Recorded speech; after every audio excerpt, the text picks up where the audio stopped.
जाता है। इसके बड़े अच्छे रिकॉर्ड्स रहे हमारे पास। CAPF एग्जामिनेशन में आपको जानकर मज़ा आएगा इसमें कि 2007 में हमारे पास all over India ranking second Uttam Kashyap, उसके बाद 2010 में all over India ranking 4 Ravi Ranjan. इतने टॉपर्स रहे, टॉपर्स की बात कर रहा हूँ। तो CAPF के एग्जामिनेशन को क्वालिफाई करने के लिए कुछ बेसिक तरीके के ऊपर बात करते हैं। मेजॉरिटी ऑफ स्टूडेंट्स का कंसर्न आता है कि सर मेरा राइटिंग सेक्शन कमज़ोर है। हमें ध्यान रखना चाहिए कि ये सेक्शन जो है आपके मेनली 3 पार्ट में डिवाइडेड है, बीच में फिजिकल उसको नहीं कर रहा हूँ मैं। सबसे पहले हम रिटन फर्स्ट पेपर लेते हैं, फिर सेकंड पेपर लेते हैं जिसको हम सब्जेक्टिव कहते हैं, और तीसरा लेते हैं इंटरव्यू। पहले ये 600 मार्क्स का होता था इसमें, और इसके इंटरव्यूज़ के नंबर 200 नंबर के होते थे, लेकिन अभी इंटरव्यू 150 नंबर का होता है। तो नंबर के ऊपर नहीं जाते हैं, बेसिक टेक्निक के बारे में बात करते हैं। तो सबसे पहली बात है, CAPF जैसे एग्जामिनेशन में जब स्टूडेंट कहता है सेकंड पेपर में मेरे को फोकस करना है, तो उनको ध्यान रखना चाहिए कि ये एग्जामिनेशन में अगर आपका फर्स्ट पेपर क्वालिफाई नहीं होता है तो सेकंड पेपर ओपन ही नहीं होगा। तो आप सोचिए कि फर्स्ट पेपर आपने अगर क्वालिफाई ही नहीं किया, और फर्स्ट पेपर में मेजॉरिटी ऑफ स्टूडेंट्स क्वालिफाई नहीं कर पाते। उनको सिर्फ ये मिथ होता है कि मैं जानता हूँ। आप सोचिए कि सेकंड पेपर तक कितना भी अच्छा लिखें, लेकिन फर्स्ट पेपर ही क्वालिफाई नहीं कर पाए। तो इसलिए कभी भी जो है किसी एक चीज़ के ऊपर तैयारी करके फोकस मत करिए, दोनों ही पेपर के ऊपर पूरा फोकस करना हो। मैं तो कहता हूँ कि जो भी स्टूडेंट CAPF जैसे एग्ज़ाम की तैयारी कर रहे हैं, क्योंकि इनका इंटरव्यूज़ होता है धौलपुर हाउस में, जहाँ पर IAS और सिविल सर्विसेज के जो कैंडिडेट्स होते हैं उनका इंटरव्यू होता है। ऐसे समय में नॉलेज ऑब्सेस्ड होना चाहिए, नॉलेज के ऊपर ज़्यादा फोकस करना चाहिए। जैसे कि मान लीजिए आप GS पढ़ रहे हैं, हिस्ट्री पढ़ रहे हैं, और आपका हिस्ट्री ऑनर्स है या पॉलिटिकल साइंस है, तो आप उस सब्जेक्ट को इस तरीके से पढ़िए कि उसका एक क्रिटिकल एनालिसिस भी समझ में आ जाए। जब कैडेट्स आते हैं हमारे पास इंटरव्यूज़ में, तो जब कुछ सब्जेक्ट से ओरिएंटेड क्वेश्चन पूछते हैं, तो वो उन क्वेश्चंस को सोचते हैं कि अब कैसे जवाब दें। तो आपके पास इंटरव्यू के लिए 10 से 15 या 20 दिन का टाइम रहता है, आप उसमें पूरा सब्जेक्ट थोड़ा पढ़ पाएंगे। इसलिए अपने रिटन के समय में जो भी आपका ऑनर्स पेपर है या जो भी आपके सब्सिडरी पेपर हैं, उससे रिलेटेड जो है सब्जेक्ट्स के बारे में बेसिक इन्फॉर्मेशन लेना चाहिए। इनफैक्ट मेरे पास एक कैंडिडेट था 2008 के करीब में, संतोष मधुकर जो है कंप्यूटर साइंस इंजीनियर था। जब वो CAPF रिटन क्वालिफाई करके जब उसका इंटरव्यू हुआ, तो आपको बड़ा अजीब लगेगा जानकर, अगर उससे 10 क्वेश्चन पूछे गए थे इंटरव्यू में, तो उसमें से 10 क्वेश्चन में से 8 क्वेश्चन जो थे वो सिर्फ हिस्ट्री के पूछे गए।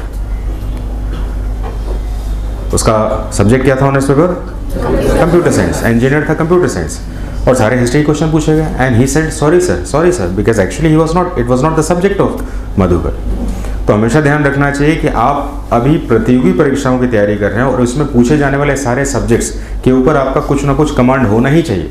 आप नहीं कह सकते हैं कि सर मैं एक साइंस बैकग्राउंड का हूँ, कॉम्पिटिशन में आ रहा है तो पढ़ना तो होगा। तो इसलिए जो है CAPF के जो एग्जामिनीज हैं, अपने रिटन की तैयारी के समय अपने आप को इस तरीके से तैयार करें कि इंटरव्यू पर्पसेस से रिलेटेड उनके क्वेश्चंस भी थोड़े से सॉल्व हो जाएं, क्योंकि ये आपकी तैयारी बाद में इंटरव्यूज़ में इसका एक्सप्लेनेशन नहीं होता है, वो सिर्फ मॉक टेस्ट में जाएगा। पेपर 1 में जैसे कि आपका 125 मार्क्स का क्वेश्चंस होते हैं, जिसको इंटू 2 यानी पर क्वेश्चन 2 मार्क्स कैरी करता है, तो 250 नंबर का आपका पहला पेपर। तो पहले पेपर में अगर आपको जनरल कैटेगरीज के लिए आ रहे हैं, तो आपको कम से कम कोशिश करना चाहिए कि 120 तक का आपको टारगेट रखना चाहिए। टारगेट 120 का पक्का रखिएगा। 100 से ऊपर अगर आ जाए बहुत बढ़िया, लेकिन 120 का आपको टारगेट सेफ साइड के लिए रखना चाहिए। अच्छा 120 कितना साइड वो देखिए आप इसमें 250 नंबर में से 120 कितना हुआ? 50% भी तो नहीं हुआ यार, 50% भी नहीं हुआ। आप सोचिए कि 50% भी अचीव नहीं कर पाते, जिसमें कि हमें रिजल्ट मिल जाता, और स्टूडेंट चाहता है कि पूरा एकदम 100% हो जाए। स्ट्रैटेजी बनानी होगी। सेकंड पेपर में अगर आप टेक्निकली बात करें तो मेरे हिसाब से इतना बढ़िया सेकंड पेपर होता है कि कुछ ना कुछ ज़रूर लिखेंगे आप। अब लिखने का तरीका क्या है? ग्रामेटिकल मिस्टेक्स हो जाते हैं कुछ, या किसी के पास नॉलेज और इन्फॉर्मेशन ही नहीं रहती है। और लास्ट पैटर्न आता है लिखने का तरीका है, राइटिंग स्टाइल। राइटिंग स्टाइल को जो है अगर मैं बात करूँ तो एक एग्जाम्पल ले लेते हैं। एक ग्रेजुएशन स्टूडेंट जो है अगर कोई आंसर लिखता है और ये 5th स्टैंडर्ड का कोई आंसर लिखता है, दोनों ही बहुत अच्छे स्टूडेंट हैं, तो क्या दोनों आंसर सिमिलर होंगे? नहीं होंगे। किस लेवल पर नहीं होंगे? Quality component. उनके पास नॉलेज इन्फॉर्मेशन नहीं होगी ना छोटे बच्चों के पास। तो हमें ध्यान रखना चाहिए राइटिंग स्टाइल जो होगी हमारी, वो हमारी लास्ट फेज में जाएगी। पहले नॉलेज तो होना चाहिए। Until unless you have the knowledge you can not right anything. तो सबसे पहले सेकंड पेपर के लिए, जिसको हम सब्जेक्टिव पेपर कहते हैं, उसमें हमारे पास नॉलेज इन्फॉर्मेशन होगा। नॉलेज इन्फॉर्मेशन के साथ फिर हमें राइटिंग स्टाइल को बाद में सीखना है। मैंने इस सेक्शन के लिए क्या सोचा है इसमें, सबसे पहले आपको राइटिंग सेक्शन रेगुलर करना है। फर्स्ट स्टेज में राइटिंग सेक्शन करेंगे।